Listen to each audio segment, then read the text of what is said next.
Asher, ano ang kahilingan ng mga tsuper sa muling pagtaas sa presyo ng produktong petrolyo?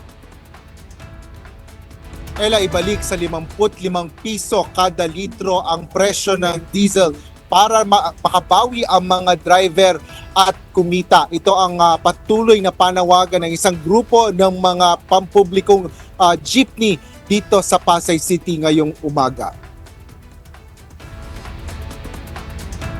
Nagprotesta ang ilang tsuper ng pampasaherong jeepney sa Baclaran, Pasay City ngayong umaga. Kasunod ito ng muling pagpapatupad ng dagdag presyo sa mga produktong petrolyo, pangunahin na ang diesel at gasolina simula ngayong araw ng Martes, May 5. Pagkatapos ng tatlong magkakasunod na linggo ng rollback, ipinatupad ng mga oil company ang 2 pesos and 61 centavos na dagdag sa presyo ng kada litro ng gasolina, habang nasa 2 pesos at 66 centavos per liter naman ang itinaas ng presyo ng diesel. Samantala, magkakaroon naman ng rollback ang kerosene na aabot sa 3 pesos and 5 centavos per liter. Para naman sa liquefied petroleum gas o LPG, mababawasan ito ng piso at 22 sentimo sa kada kilogram nito. Idinaing naman ito ng pagkakaisa ng mga samahan ng tsuper at operator nationwide o Piston Baclaran.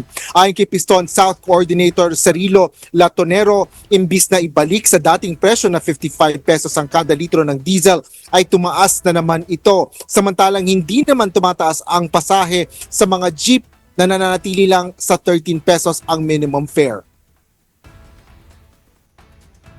Bawat piso na inilagay sa diesel, kada biyahe namin, 6 na rin ito. Ibig sabihin, 12 pesos yung nawawala kada biyahe. Kung nakalimang biyahe kami, di magkano sa 12 pesos yun.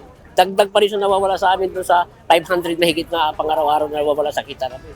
Ibig sabihin, bumabalik na naman sa 600 na nawawala sa amin kita araw-araw na dapat ipakain namin sa pamilya namin. Dismayado rin ang ilang PUJ driver sa Baclaran sa dagdag singil sa krudo. Yun nga, tumaas na naman dadagdagan na naman yung krudo. Bawas kita na naman. Dagdag pahirap na naman sa amin, sir. Parang pinapa-ano lang kami ng natin, administrasyon natin. Magbaba ng konti, tapos ang taas, sunod-sunod naman.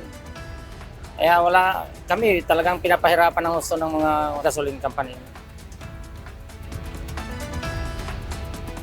Ela, bukod sa pagbababa ng presyo ng krudo ay nakiisa rin ang grupo ng Piston Baclaran sa mga panawagan na tanggalin ang VAT or Value Added Tax at Excise Tax. Gayun din ang pagbabasura sa Oil Deregulation Law. Kanina ay nagsagawa nga ng kilos protesta ang ilang mga tsuper dito sa Baclaran, Pasay City, ngunit agad naman silang natapos ang kanilang programa.